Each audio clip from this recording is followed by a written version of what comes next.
The origin of BRICS, the economic alliance between China, Russia, India, Brazil, and South Africa, is often misunderstood.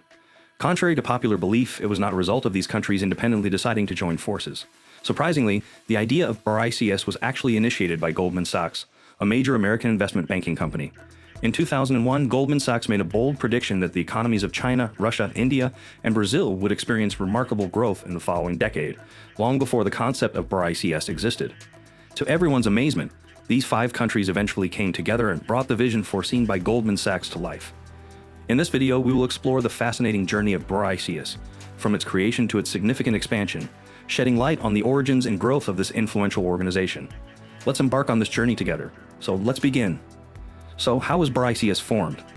Well, like I said at the beginning of this video, contrary to popular belief, the formation of BRICS was not a result of the member countries coming together and deciding to establish an economic alliance.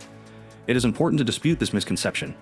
In fact, the term BRICS itself was not originally conceived by any of the current member countries.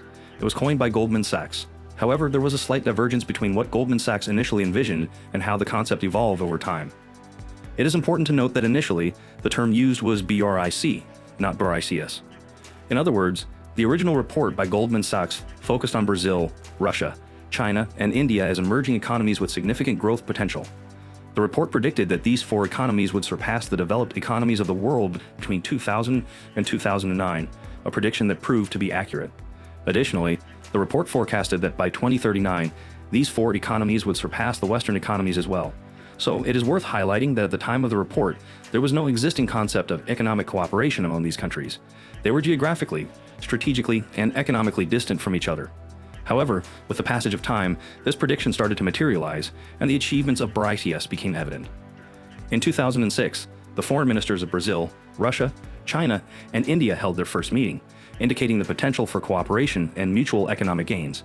It was in 2009 that the first BRICS summit was organized in Russia, marking the beginning of a new era that the world would witness in the years to come.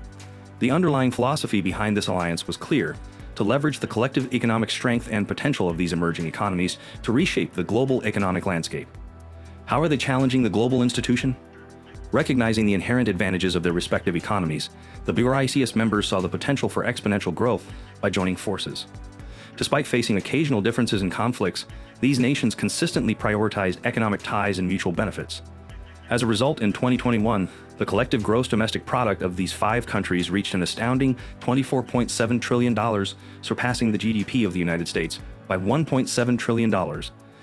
This remarkable figure represents a quarter of the world's GDP, underscoring the sheer economic power of the BRICS nations.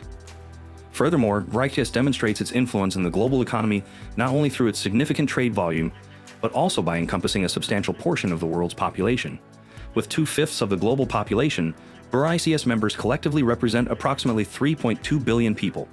In comparison, the G7, comprised of the United States, United Kingdom, Canada, Italy, France, Japan, Germany, and the European Union, holds a smaller share. While the G7 accounted for 30% of the world's GDP in 2021, it represents only 10% of the world's population. These figures, based on data from 2021, highlight the contrasting dynamics between BRICS and the G7. Recent reports indicate that the power dynamics between BRICS and the G7 continue to evolve. In terms of purchasing power parity GDP, BRICS is projected to surpass the G7 in 2023. Forecasts indicate that BRICS will have a share of 31.5% in PPP GDP, while the G7 will have 30.7%. This shift in economic prowess is further illustrated by the PPP GDP graph, which demonstrates a decline in G7's growth starting in 2020, while BRICS' growth trajectory shows an upward trend. The International Monetary Fund's predictions also suggest that G7's GDP growth is expected to remain relatively stagnant in 2023, whereas BRICS' economy continues to ascend. These indicators showcase the changing landscape and the rising prominence of BRICS in the global economic arena. But are they progressing financially? With the emergence of robust economies, BRICS has become a catalyst for shaping the new world order, financial order, and governance order. The global community eagerly anticipates the leadership of BRICS, particularly China and Russia, in introducing a new approach. Initially, this transformative order will focus on the financial realm, challenging the prevailing dominance of the dollar and seeking to replace the long-standing petrodollar control that has burdened nations for decades. In pursuit of this objective, the establishment of the new development bank by BRICS members in 2014 marked a significant milestone. With an initial reserve of $50 billion, This institution aims to provide an alternative to the Western-dominated International Monetary Fund and World Bank. Moreover, the contingent reserve arrangement was created to offer financial assistance to members in need. Interestingly, this arrangement holds greater appeal for non-BRICS countries, as it offers an alternative to the traditional route of seeking assistance from the IMF. In the past, countries seeking financial aid were required to approach the IMF, which would present a plan that often encroached upon their sovereignty in exchange for monetary support. Regrettably, the IMF's establishment by the West had the unintended consequence of compromising nations' sovereignty rather than helping them overcome financial crises. BRICS seeks to challenge this status quo, and in many ways, it has already made significant strides. Developing and underdeveloped countries are now contemplating joining BRICS as a means to access impartial assistance without hidden agendas that could hurt their sovereignty. What effect are they having on countries? Recently, South African Foreign Minister Naledi Pandor revealed that her desk was adorned with 12 letters from countries expressing their desire to join BRICS. Notably, nations such as Saudi Arabia, UAE, Egypt, Algeria, and Nigeria were among those vying for membership. These countries, known for their abundance of oil resources, are eagerly seeking to align themselves with BRICS. Saudi Arabia, an influential member of OPEC, possesses the potential to disrupt the U.S. economy by swiftly increasing oil supplies. According to the BRICS information portal, a multitude of other countries, including Iran, Bahrain, Mexico, Turkey, Argentina, and several African nations, have also expressed their willingness to join BRICS. Even if we assume that no additional countries join BRICS until 2027, its GDP is projected to soar to an astounding $40 trillion or $40,000 billion.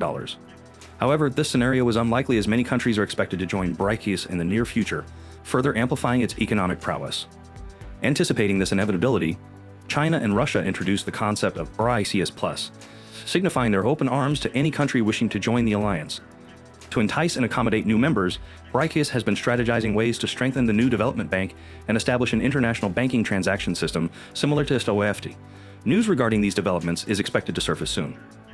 As more countries flock to BRICS, the existing financial monopolies held by Western powers will crumble, ensuring that no nation has to fear unjust sanctions imposed by Western countries on a whim. China and Russia are determined to challenge the gangster-like behavior exhibited by the United States and other Western nations while promoting a more inclusive global financial order.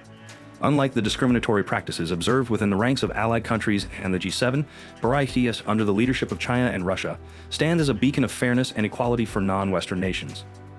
BRICS wants to adopt equal status among its members and warmly welcomes any country that expresses a desire to join its ranks. Looking ahead, what further accomplishments can BRICS attain? Despite initial predictions of its demise, BRICS has defied expectations and remained intact, while the unity of the G7 appears to be faltering. Alright guys, this brings us to the end of this video. We'll love to know what you think about this group in the comments section below. If you enjoyed today's video, don't forget to give us a thumbs up and hit the like button to see more of this video. Thanks for watching.